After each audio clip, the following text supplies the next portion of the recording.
Episode 1, The Great Ruckus in Paradise. Dird Shank. Aliyah Balta. Apuesta Daruma. The three girls, Sho's dearest friends, were serving lunch at the place where Sho usually lived in his tent. Sho, is everything all right?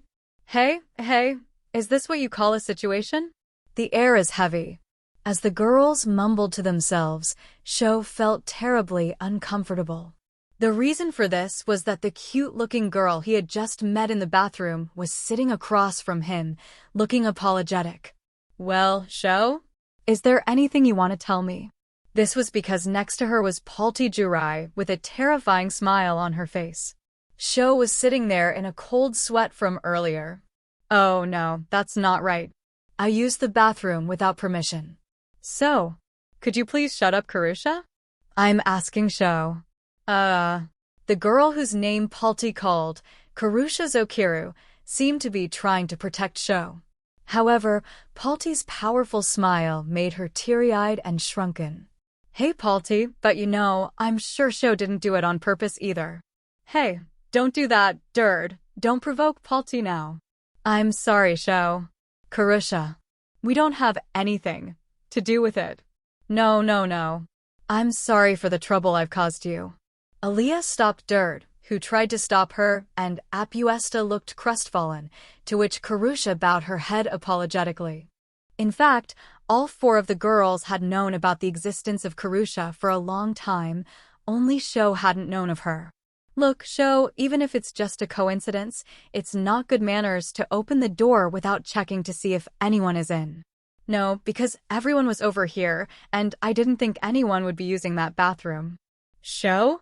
That's a disgraceful excuse, isn't it? I'm sorry. In the past, the toilet was supposed to be for Sho's use only, but now Dird and the other girls used it all the time, and the odds were not good for this pretty girl, who was sitting next to Palti with tears in her eyes and looking embarrassed. In fact, Sho didn't have the courage to make any more excuses to Palti and had no choice but to become a machine that would only bow and scrape.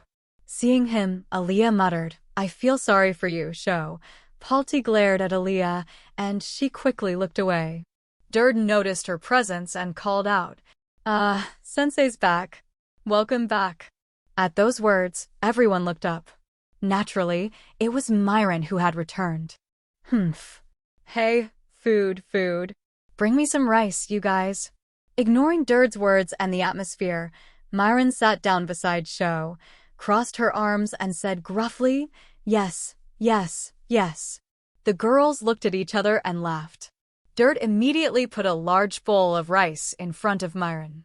Aliyah and Apuesta looked at each other and breathed a sigh of relief when Myron's return softened the atmosphere a bit. Then, when they were all ready, Palti took a breath and said, Phew. Sho, Karusha, let's continue after the meal is over.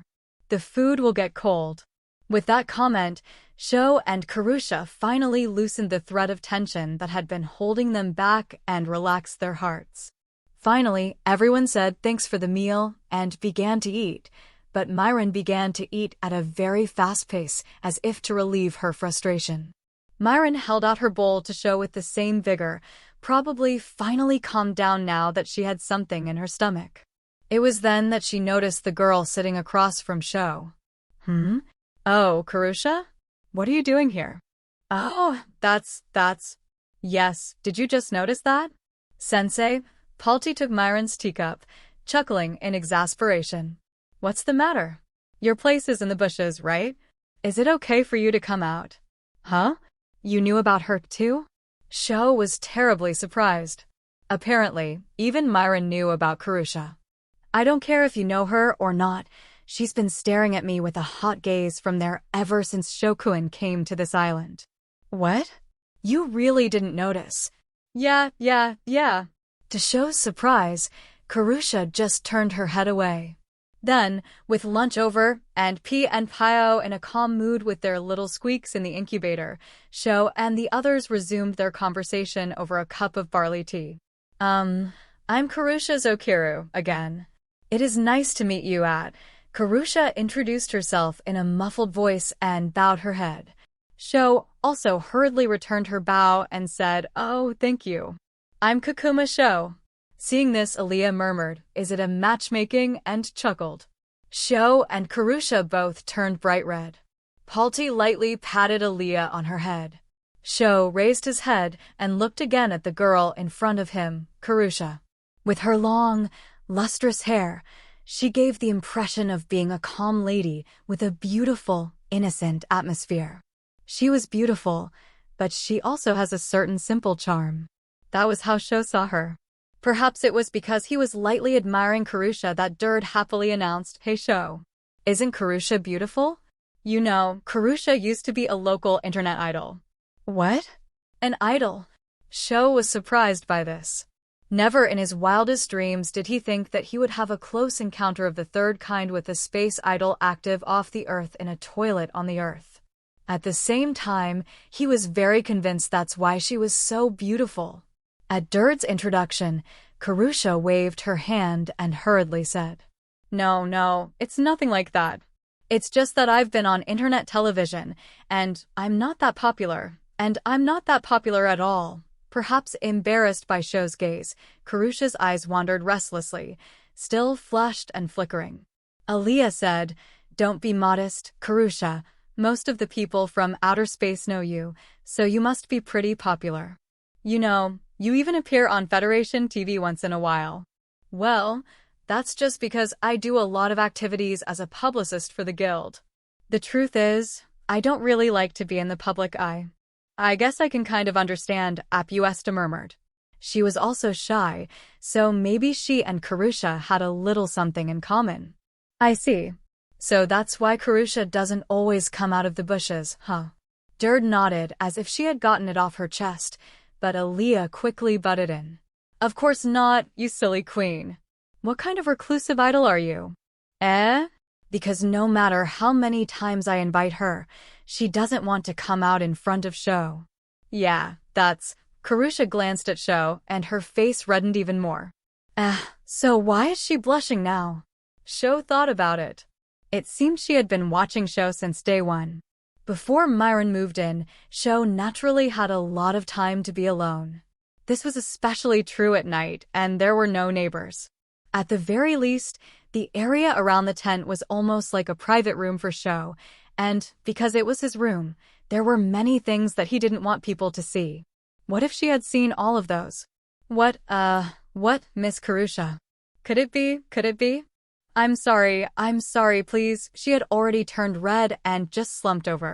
When Sho realized one of the reasons why Karusha could not come out in front of him, his whole body broke out in a huge sweat. He shouted, Whoa. "Humph. What?" "I've seen enough embarrassing scenes of Shokun." Myron grabbed Sho by the neck as he tried to run away. It was a mysterious rivalry. "Myron-sensei, please don't have a strange sense of rivalry.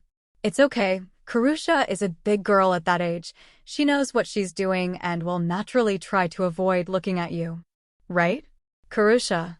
Palti said, trying to calm the situation. Karusha looked away awkwardly. "I've been ordered by the top brass to keep a close eye on the greatest." "What?" So, that. I'm sorry. Sho and the others all fell silent as Karusha reddened, looking like she was about to cry. Ha.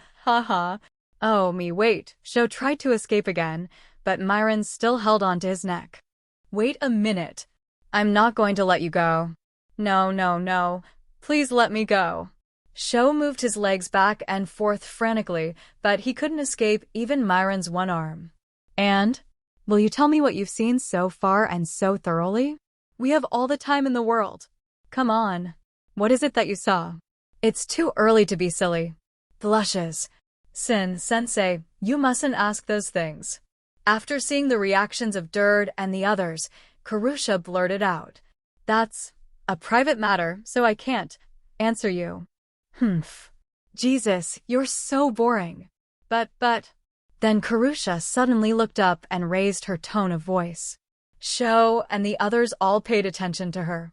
Karusha gently touched her own lips once, and then looked at Sho with a very serious and clear gaze and said, "I'm going to take responsibility for this. I'll take responsibility. What? All of them were appalled for a while by that cry. Eventually, Sho realized the meaning of his words and relaxed his cheeks in embarrassment, and at that moment, "You don't have to take responsibility." Guffaw. Sho's consciousness faded there as he took synchronized punches from the 5 on his cheek, chin, and stomach. After carrying the unconscious Sho to his tent and laying him down, the remaining members started talking again with barley tea in their hands. "So, Karusha? How is it that you suddenly appeared in front of Shokuin?" "Huh? Sensei, what do you mean? Didn't he just happen to meet her in the bathroom?" Dird nodded her head and Myron folded her arms as she spoke. "Well, I guess it was just a coincidence that they ran into each other in the bathroom. But if you'd been hiding from Shokuin like you have been, you wouldn't have taken such a risk. Perhaps you acted like that because you thought it was okay for Shokuin to find you." "I see." Dird, Aaliyah, Apuesta, and Palti all agreed with that. Karusha, on the other hand, nodded her head and replied, "Yes, well, actually I was ordered by my superiors to entrap Kokoma Sho-san, and I was told to entrap him." "Ho ho ho, entrapment? I see. So, you dared to show off such an embarrassing scene to Shokuin? This is a very innocent idol, isn't it?" No, no, no, no. That was really an accident." Karusha denied it and turned red. Dird asked Aaliyah next to her, Hey, what is entrapment?" "Shut up, you idiot. You'll complicate things." "Well, are you sure you want to talk about that so easily?" "Well, maybe you're not cut out to be a spy, or maybe you're just pretending to be such a character." As Palti said, Karusha was a spy who was watching Sho and trying to get information about him. Even now, she was trying to entrap him into joining the guild to which she belonged, and even though she's on, there's no way she can simply reveal such information to Dird and the others. The other members of the guild were quite confused by Karusha's presence. Then Myron took a sip of her tea and said, "You guys don't get it, do you? It's girls like this who are effective spies. It's a pretty advanced technique to get them to peek into the bathroom under false pretenses." So, it really was just a coincidence. Yes. Even if that's the case, I think she's pretty talented. She's also very good at killing signs. In fact, Shokuin didn't know about her, right? I'm often told that I'm talented, but I don't think I'm cut out for this. You're not even aware of it. This is the most troubling type. I've been told that a lot too. I'm not sure if I'm troubling. Karusha took Myron's sarcastic words to heart and felt depressed. Dird was starting to feel kind of sorry for her. Hey, but what if Karusha entraps Sho? And what happens if Sho goes to Karusha's guild? Dird's question was answered by Palti. That's what they're going to do. They're going to bring Sho in and form one team with all the guilds except us. Dird. So, you did? That's not fair. I want to entrap Sho too. But you didn't know that until now. I'm begging you, shut up, you idiot. But if I can team up with Sho, the balance will be tilted at once. Yeah, that weapon is no longer available, but we have Sho's alternative. So that's what I'm thinking. I'm not sure that Shokuin, who didn't choose any of us, will fall for this natural spy girl, she said. What? Are you a natural? Myron called Karusha a natural, but she nodded her head as if she didn't understand what it meant. Myron was also right. Sho did not like the idea of fighting in the first place, and even if he were to be entrapped by Karusha, it would not make any difference if the would-be great Sho did not want to fight. Then Karusha opened her peach-colored lips in a small smile. Actually, there is currently a discussion in the upper echelons about an alternative to that acoustic weapon. If that proposal goes through, there's a chance that it could dramatically change the way we fight. Huh? Seriously? Really? Is that so? Dird and the others were surprised. Myron asked back in a calm voice. Do you already know what that is? No, that much is known too. However, if it is decided, it is said that the battle will be settled in a very short time. Dird and the others buzzed. Myron said with interest. Settled in a short time, hey. I'm sure you'll be able to find something that works for you. So, you were planning to use the timing to entrap Shokuin. Huh? Oh no, I don't know how to entrap, I don't know. So, I thought, what should I do? But for the sake of the guild, I had to leave soon. So, I got nervous and had to go to the bathroom. I was alone in the bathroom, and I was worried about Kokoma, and he told me that. Dird and the others stared at Karusha in silence. Huh? Huh? What is it? The way you're looking at me, it's scary.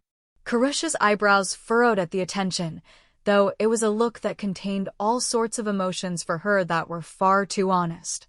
I know a lot about natural fears when I see Dird, but this guy is a different kind.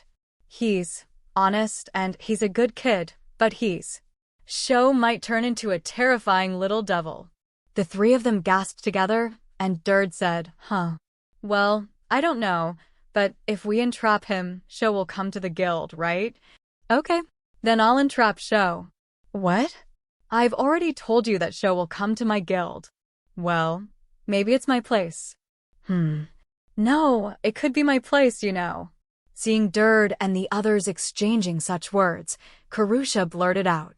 Do you guys still like Kokoma-san? What? Karusha's overly direct statement caused everyone, including Myron, to freeze. Oh, I'm sorry. I'm sorry, but it seems like you don't want me to take him. That's what it looks like. When Karusha blushed, everyone looked at each other as if in a panic. Dird was the first to speak.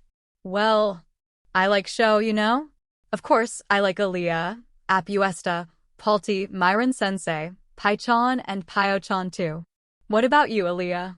Don't swing at me.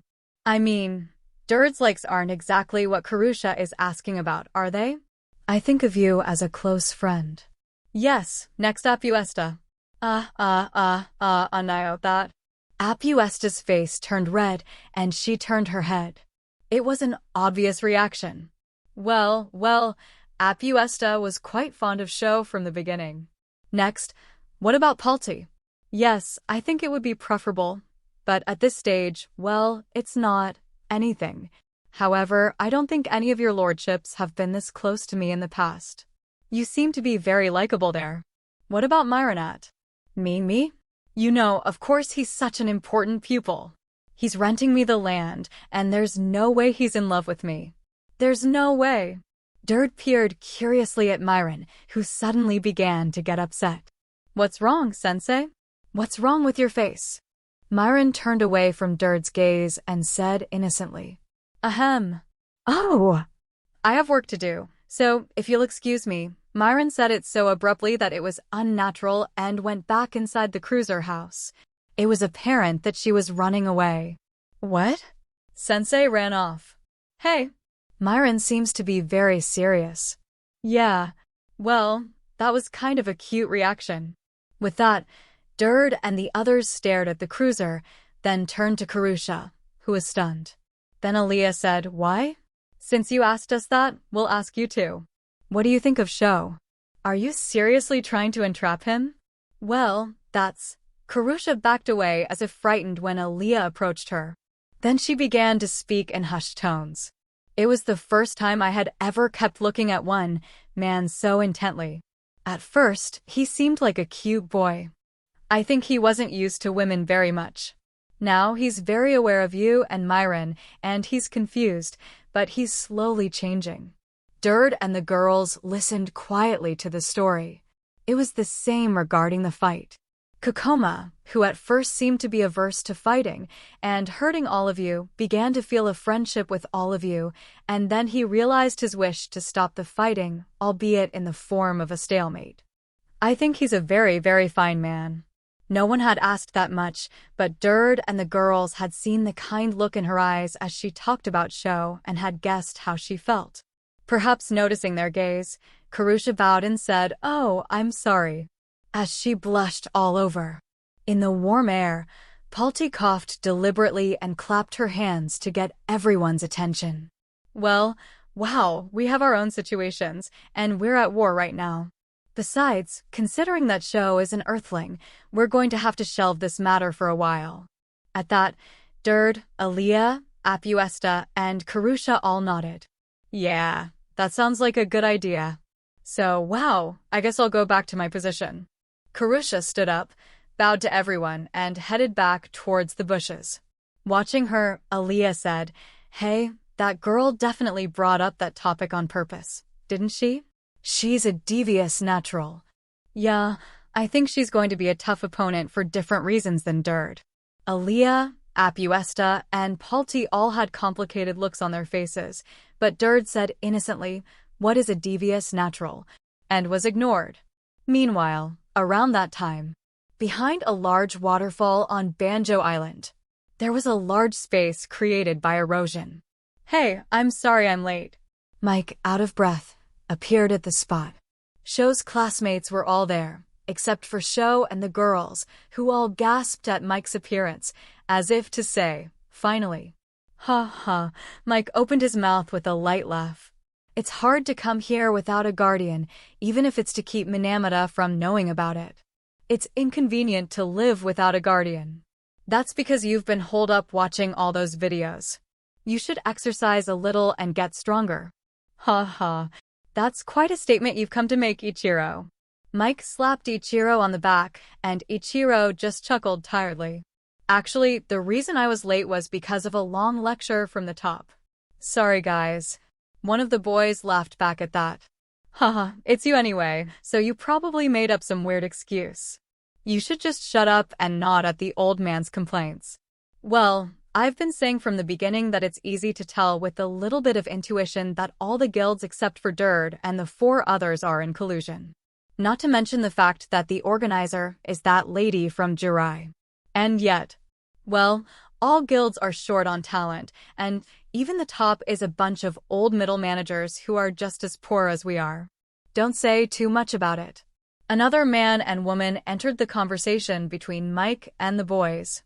"Then again, it's a lot of trouble for just one seat, isn't it?" "Huh? Look, do you know how much that one seat is worth? With our 16 guilds combined, if we're not careful, we might have a stronger say than any of the others' guilds, you know." "But that's just a possibility, right?"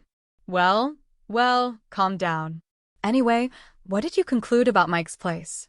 Another boy asked Mike, and they all looked at him. "Oh, I knew we could get Sho on," Mike replied, unusually and a little grumpily. But the others knew why. "It would be arrogant of me to take it in, but I see. So, it's finally her turn, huh?" "Jeez, that's what I'd call it." Mike clenched his fists in frustration for some reason.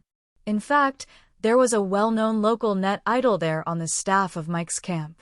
She used to be in charge of public relations for the guild, but her face became known when she appeared in a promotional video produced by the guild. Of course, the reason why she was included in Mike's team was because of her role as an entertainer. It didn't matter if it was on Earth or in space, a pretty idol would always be used for entertainment. But I'm against it. There is a world of entertainment that is more suitable for her. I've decided to support her in her career there. So, Mike, you've finally given up? Well, it's only natural, since you've already asked her for a relationship, and she turned you down. It was Ichiro who said that. However, the girls in his class interrupted him one after another. "No, she's not, Ichiro-kun. Actually, she was talking about semi-nudity before she came over here." Yes. She wanted to turn down the offer, but it bothered her, partly because of the guild. She originally didn't want to do much in the way of entertainment, so that's even worse. "Oh, she did." Ichiro was surprised by the girl's words. "Yeah, that's when the story of this battle came up, and she was relieved inside that she was going to be sent to Earth. For now, she can get away from her semi-nude work." "That's what I mean.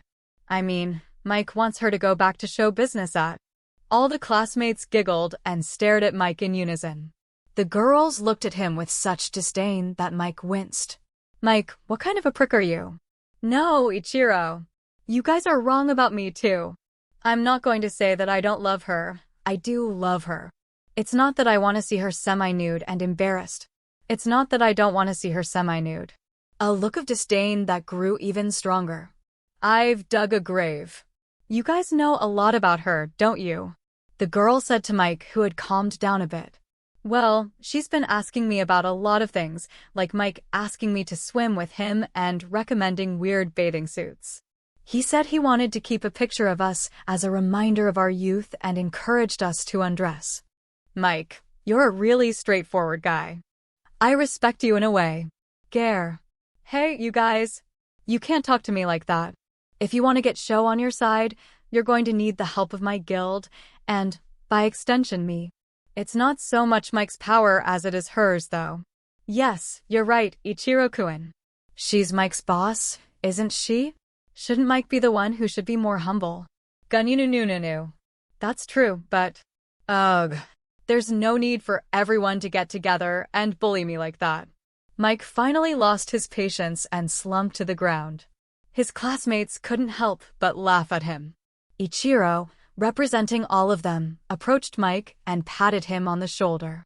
I'm sorry, Mike. It's true that we were all ordered by our superiors to cajole Shokuen, but we didn't have any decisive moves. I'll leave it to Mike's plan. Yeah, well, I'll take care of it. Mike got up with Ichiro's help and immediately felt better. But it's hard to be a cajoled man, isn't it? We've been told that we have to use a trick to win him over. It's impossible even if you say so. Because Kokomo-kun always has Dird and the others by his side. Ha ha ha ha. It's true that for Sho, who is used to seeing Dird and the others, you guys are a bit insufficient. But there's nothing to be so depressed about. Mike, who was laughing with his arms folded, was pushed by several girls and fell into the waterfall. Boom. There was a loud bang, and the schoolgirls looked really refreshed. Ha ha. I mean, Shokuen is in an isolated situation, and there is so little information about him, and we didn't get to know each other very well. Well, at least if the situation was better, I think there's a good chance for everyone, yeah. As he desperately tried to choose his words to comfort the girls, they smiled at him and said, Ichiro-kun, as if embarrassed. They relaxed their expressions and smiled at him. It was a successful follow-up, somehow. Besides, we were originally combatants. We don't have any skills in cajoling people, and it's only natural that we're at an overwhelming disadvantage compared to Dird and the girls who have been with Shokuen since he came to the island.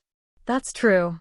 Besides, Shokuen is surrounded by Myron-sensei, an undisciplined and too free guard dog. Everyone laughed out loud at those words. That's right. In that sense, I think she's the one with the most potential to entangle Shokuen. I think she's the best person to be able to cajole Shokuen. Ichiro took a breath and said, I'm not sure if I would leave it to her, but I'm worried about her in many ways.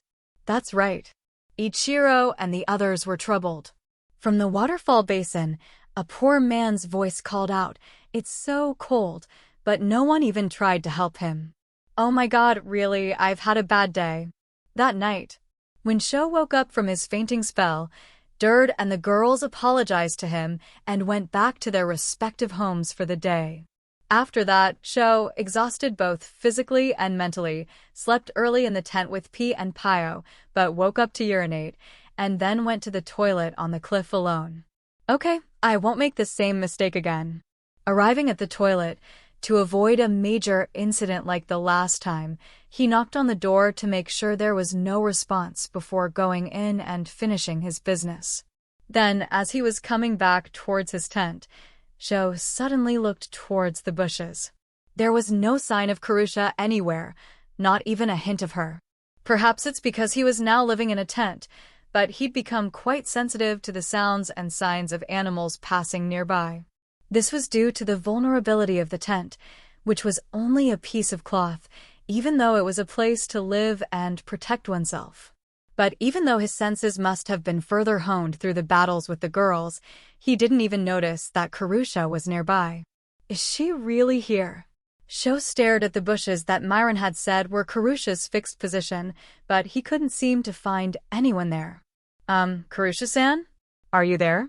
The moment Sho called out to her, he felt Karusha's presence.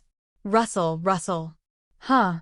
Karusha appeared from the bushes with an apologetic expression. Hello, good evening. Even though he'd seen her appear in front of him with his own eyes, Sho could not believe the fact that she had been lurking there until now. A few minutes later, Sho and Karusha were sitting side by side on the beach. Karusha-san, are you sure you want to come out here like this and talk to me? Yeah, no, maybe. I don't think they're expecting much from me. I think I'll be fine. Oh, I see. It was quite negative. The fact that no words of encouragement came out immediately was proof that Sho was not yet used to women, but Sho asked something that had been bothering him. So, is that why you approached me? Yes. Well, there's actually something I wanted to ask you. Yes. Is it possible that you're the one who saved me from falling off the bridge before Karusha? It was when he and the girls had gone to play in a cove on a remote island. Sho fell from a bridge into the sea, but was pulled up by a mysterious person who saved his life. So, when he met Karusha, he thought that maybe, just maybe. Yes, I knew it. I mean, thank you so much for that time. I've been wondering about it for a long time, and it's so refreshing to finally understand. Thank you very much. Oh, I'm sorry too. What? Why are you apologizing? Oh, yeah, well that. Karusha looked frightened and confused as she lowered her head. Then she gently touched her own lips, which turned red again as he watched. But Sho couldn't understand why. Karusha struggled to speak, though she was flustered. I'm a spy, you know? You can't thank me for that. Oh, that's what you mean. You don't have to worry about it. As long as me and Dird and the others are fighting, it's normal for us to gather information. Besides, it's also true that you helped me, isn't it? So, I really wanted to thank you. Kokoma-san. Karusha was stunned, terribly surprised to see Sho smiling genuinely. I think I know how you all feel. She then mumbled quietly, but her voice didn't quite reach Sho. Huh? Karusha-san, did you just say something? Oh, no. I mean, I'm sorry about today. That's it. Karusha bowed her head as low as it would go and ran straight for the bushes. Well, I also wanted to ask you what you meant by taking responsibility. Sho was a little embarrassed when he remembered what Karusha had said today. He didn't think she meant what he had imagined, but he was still curious. But what will happen now? Karusha Zokiru. With her finally appearing. Dird, Aaliyah, Apuesta, Palti, and Myron. The girls' attitudes and feelings towards Sho will show a greater change.